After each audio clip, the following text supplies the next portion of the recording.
Welcome to the Holistic Success Show. I'm Elizabeth Lozano. And I'm Dr. Robert Puff. Today we're going to have a guest talk about self-doubt and how it can negatively affect relationships. We'll also be watching clips from Dr. Puff about how you can be happy regardless of your circumstances. And one questioner asked, what do I do with self-doubt? And then we'll be answering another viewer's question about how to not let anxiety get the better of you. Thank you and welcome to our show. Thank you.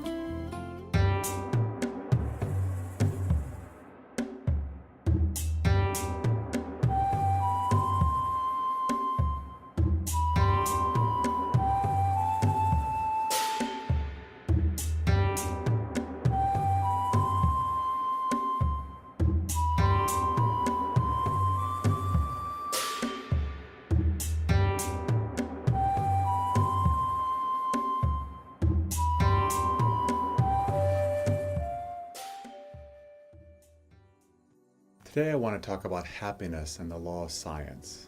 What do I mean by that? In science there's a rule. The rule says if there's an example of it somewhere, anywhere in the universe, then that means it can happen. And so, applied to happiness, if there's someone on the planet who is happy, who's enjoying their life, and life is going well for them, and yet they have tragedy, that means that's a possibility. You can actually have bad things happen to you and still be happy. And as a way of exemplifying that, I want to share two stories of women that I've known in my life. They were my teachers who really helped me grow and learn in life. And they were women, they passed now, they're both gone, but they were wonderful ladies. And let me start with the first one being Verna. Many years ago, I met this wonderful woman, very positive, very upbeat, just reaching out to everyone that she could reach out to, including me. And we once a week would get together for breakfast, and it was just a really wonderful experience. I think we met for several years. And I always looked forward to my Monday breakfasts with Verna.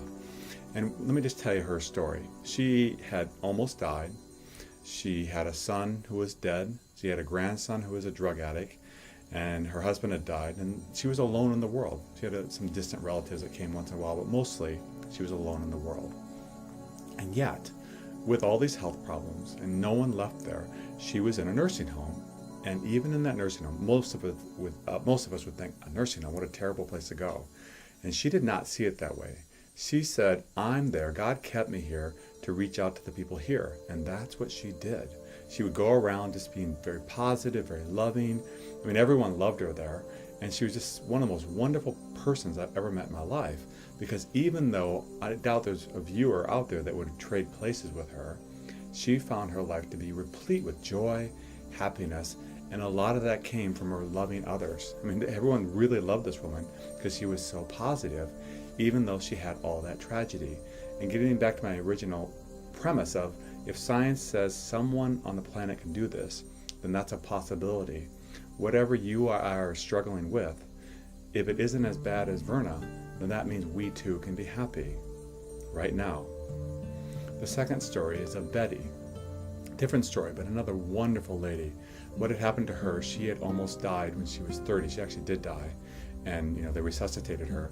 When she came back, she had more health problems than you can imagine. I mean, she for the rest of her life, she was basically had to have a cane to get around, and she died at 60. She lived about 30 years, but she looked much older than that.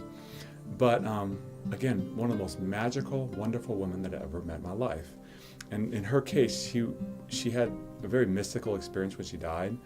And so when she would meditate, so often those mystical experiences came back to her, and she would just see the joy and beauty in everything, and she would have the most magical experiences because we meditated together, her and I, and a small group would get together and meditate. That's how I get to really know her heart. And even though she had one son who lived in another country, and she had no one else, she reached out. She was very actively involved in a church, helping out there, volunteering.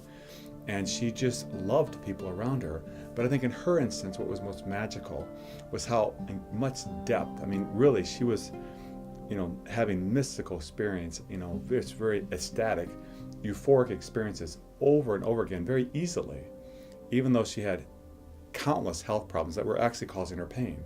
So she had so much pain, and yet she had so much ecstatic bliss at the same time.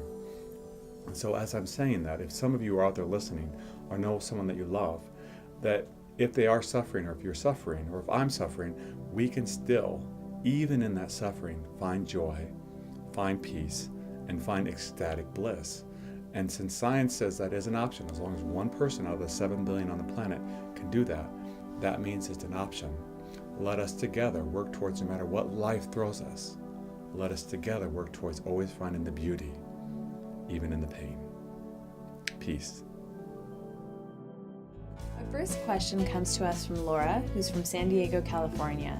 And she asks, how can you overcome self-doubt and fear to start a new career on the right path of positive thinking and self-assurance? Are there any daily meditations or thought exercises? Good question, of course. And a lot of people are struggling with that right now. The thing you have to think about is, first, what are you thinking?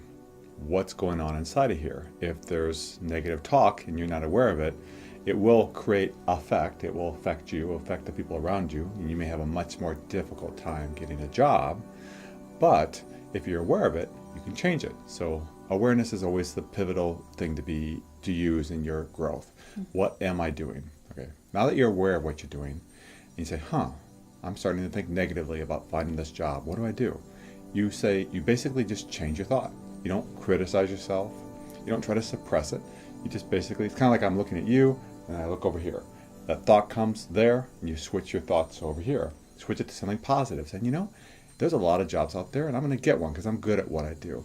It's really, the daily meditation, I think what's helpful there is just focusing on what you want, not what you're afraid of losing. Because if you focus on what you're afraid of losing, that will kind of become your reality. But if you focus on what you want and really visualize that and just feel that coming, that will be the reality that will be much more likely to be created, don't you think? I do, absolutely. And I think another good thing that you can do to help, and this might sound kind of funny, but I've actually done this and I recommend people to do this, is that if you're having a hard time and you're struggling with kind of that negative self-talk, you can use like an eyeliner like pencil, or you can use, an erasable marker and write on your mirror, like when you're getting ready in the morning, write on your mirror like positive attributes about yourself, things that you know that you're good at. I'm a confident person. I'm good at, even if it has to come down, I'm good at filing things. I'm good at stuffing envelope, whatever. But hopefully, you can get to the point where you can expand upon that and realize those positive assets that you have, because I'm sure you do have them. You just got to look deep.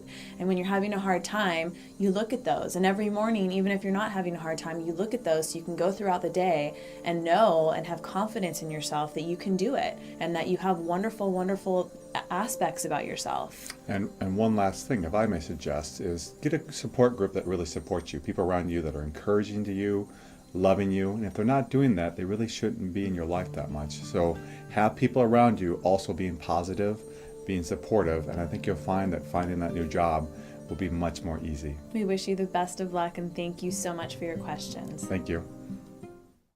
I'd like to welcome this week's guest to the show, Dr. Robert Jamison. He is a licensed marriage and family therapist and the author of many books, one of which we're going to talk about here today on the show, which is The Keys to Joy-Filled Living. So welcome, Dr. Jamison. Well, thank you. It's nice to be here. Yeah, so can you tell us a little bit about this book that you've created? Well, it came from actually doing therapy for about 25 years or so. And when I was doing therapy, we'd talk about different subjects and the clients would go out and they kind of forgot what we talked about. So I began writing up little handouts for them to kind of refresh their memory about what do I do or how do I manage my depression or my anxiety. And so through the years, I had probably about a whole file full of these little handouts. And my clients would, when they get in trouble, they go back and reread those. And then somewhere and they say, you got to write a book. This is good stuff. So after much encouragement and thought, I went ahead and wrote The Keys to Joy-Filled Living. Okay. So what are some of the keys to joy-filled living? What would you say that is? Because I think that that's pretty important, for people to hear. Well, there's a lot of ways of, when I talk about joy, and for my mind, joy is one of those little things that